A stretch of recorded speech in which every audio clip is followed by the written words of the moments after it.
विद्वता के प्रतिभूति को हमारे बीच आए माननीय अतिथि लोग, हमारे यशस्वी अध्यापक और हमारे बीच में हमारे विद्वता महान योग शिक्षक शिक्षिकाएं और मेरे पेरेंट्स जो बच्चों के साथ आए हैं और हमारे बीच सभी प्यारे बच्चों जो यहाँ से पढ़कर निकल चुके हैं वो भी आए हैं और हमारे जो सेशन चल रहा है उसके 9, 10 और 1 to 10 सभी बच्चे हैं।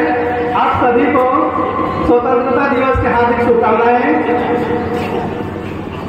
आप सब बहुत आगे बढ़े इस स्वतंत्रता दिवस पे आप लोग अपना प्रण लें। हम अपनी जान के दुश्मन को अपनी जान कहते हैं, मोहब्बत की इसी मिट्टी को हिंदुस्तान कहते हैं। जो दुनिया को सुनाई दे उसे तूफान कहते हैं और जो आंखों में दिखाई दे उसको तूफान कहते हैं।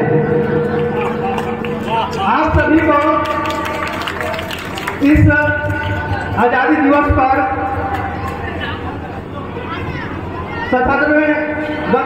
स्वतंत्रता दिवस पर आप लोग बहुत सारे स्वतंत्रता दिवस मनाए होंगे और भाग लिए होंगे और उसमें गए होंगे, सुने होंगे कि आजादी का मतलब और उससे पहले का, लेकिन हम आजादी का मतलब वही जानता है जो कभी गुलामी सहा हो, जो कभी गुलामी में रहा हो। जो हम लोग बहुत सौभाग्यशाली हैं जो आजाद भारत में जन्म लिए हैं और आजाद भारत में जन्म लेकर आजादी के सभी सुख संपदा पाए हैं। तो हम लोग गुलामी का मतलब नहीं जानते हैं। प्राचीन, मध्यकालीन और वर्तमान भारत के उदाहरणों से हम स्पष्ट करना चाहेंगे कि जब हम फिरंगियों के फेरे में फंस गए थे तो रंग दे बसंती चोला की एक आवाज पर टोलों के टोला उमड़ जाते थे। वंदे भारत के नारों से अंग्रेजी शासकों के जड़ों में तूफान आ जाती थी। उस समय लोग मर जाते थे, मिट जाते थे एक नारे पे, लेकिन आज ये धरती मर जाने मिट जाने को नहीं कहती है, बस एकत्र होकर हमारी एकता को और विद्वता को देखकर आगे बढ़ने के लिए कहती है। उसके बाद 1962, 65 और 71 के युद्धों में बहुत सारे वीर जवाने हमारे मारे गए, वीर सपूतों मारे गए।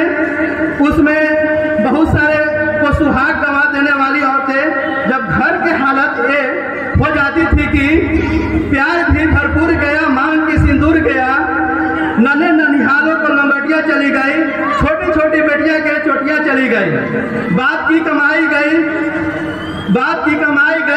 भाई की पढ़ाई गई। ऐसा एक विस्फोट हुआ कि पूरे जिस्म की बोटियां चली गई। आपके नजर में तो उस समय एक आदमी किसी के घर में मरता था, लेकिन जिसके घर में जो शहीद होता था उसके घर की रोटियां भी चली जाती थी। उसके वाले हालात पैदा हो जाने के बावजूद भी एक माँ अपने बेटों को सरहद पर दुश्मनों को लड़ने के लिए भेज जाती थी और पत्र लिखती थी, बेटा तुम कभी 1 इंच पीछे नहीं हटना, चाहे इंच हो जाना, चाहे इंच हो जाना। तब देश बलिदान मांगता था, तब देश लड़ जाने मिट जाने को कहता था, परंतु आज देश मर जाने मिट जाने को नहीं कहता है, फांसी चढ़ जाने को नहीं कहता है। पूरी ईमानदारी, पूरी लगन, पूरी मेहनत से न तो पूरी व्यक्ति ईमानदारी से काम करता है।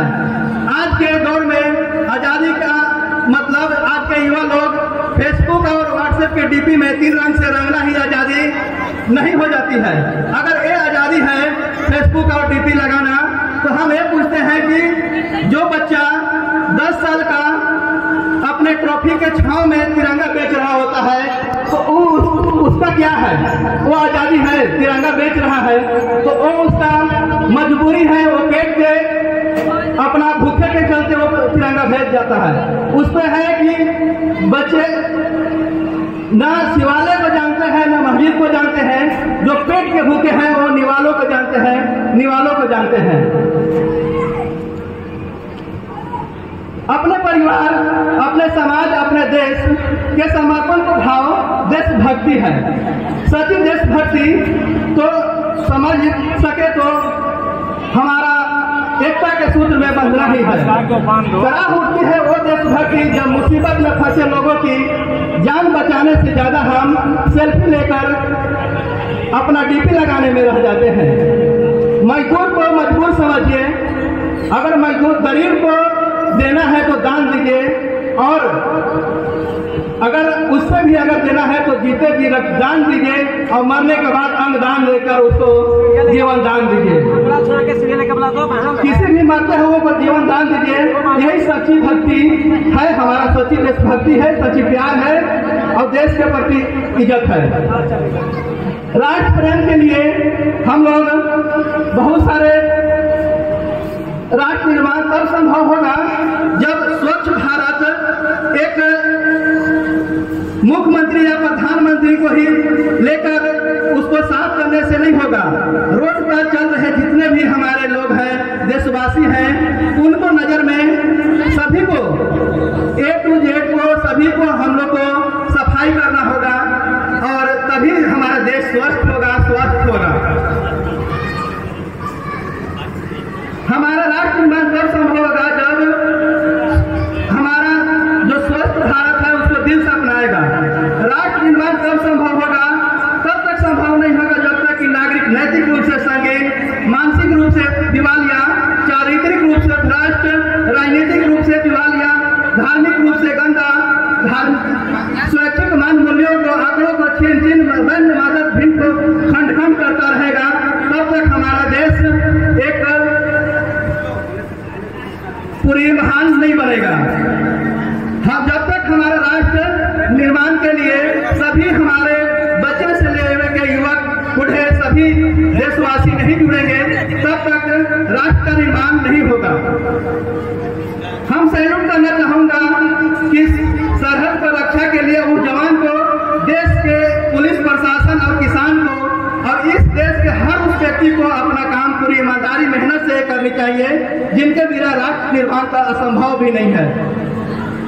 आज हम जो स्वतंत्रता दिवस मना रहे हैं, इसमें हमें एक शपथ लेनी चाहिए कि हम आगे देश को एक सूत्र में बांधकर और अच्छे से आगे बढ़ते रहें, क्योंकि हमारे देश जब भी खंडित हुआ है तो उसका कारण एक ही है कि हम लोग देशवासी अलग अलग हुए हैं, तभी हमारा देश खंडित हुआ है। देश का खंड होना या किसी का, हमारा देश इतना उदारवादी है कि मोहम्मद गौरी को 16 बार हरा कर छोड़ दिया, लेकिन विदेशी लोग को देखिए कि एक बार जीते या पूरा देश पे शासन करने लगे।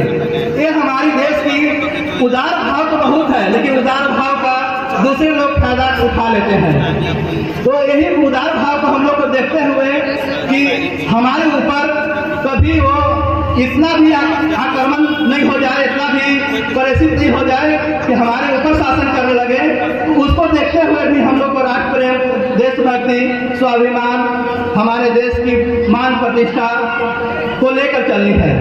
हमारे बीच जो भी अतिथिगण आए हैं और हमारे शिक्षकगण, एक प्रण ले कि हम कभी भी कुछ भी कोई भी हालात हो तो देश के विरोध में नहीं जाएं, अपने देश के साथ चलें, देश के हित में काम करें, कितना भी कुछ भी हो जाए, कितने भी हालात खराब हो जाए, अपना देश के साथ रहें।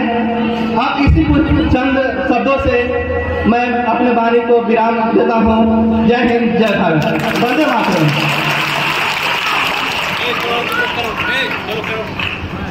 थोड़ा सा उसको चलो चलो चलो। धन्यवाद सर, आपका ये जो भाषण बहुत ही